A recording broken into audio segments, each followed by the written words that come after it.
Starting from the equation that we have here, a squared minus x squared is equal to c squared minus b squared plus 2bx minus x squared.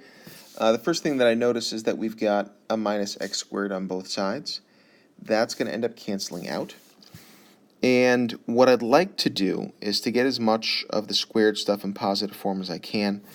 The way that I'm going to do that is to take a look at my c squared, and that's what I'm trying to get by myself based on this goal I set here. And I'm going to isolate that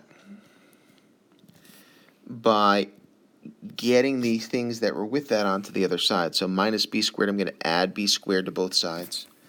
Plus 2bx, I'm going to do minus 2bx to both sides. This would be a great place to pause and try to figure out the next piece on your own, which, based on what I have here, takes a look like x may have to be something to do with a and cosine of c, because that's the only thing that's different here. So that might give you a hint that you need to use angle c. That's also the one that has an x touching it, so that's probably a good thing.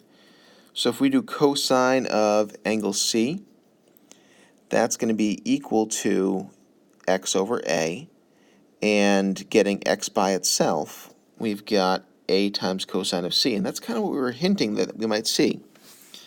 So that gives us c squared is equal to a squared plus b squared.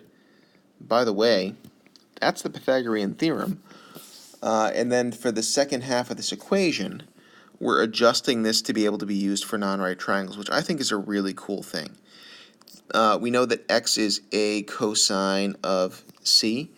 I'm going to rewrite this so it's alphabetical order and AB instead of BA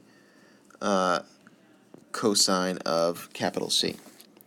This is called the law of cosines, and it's going to let us solve some problems that we would not be able to solve with the law of sines.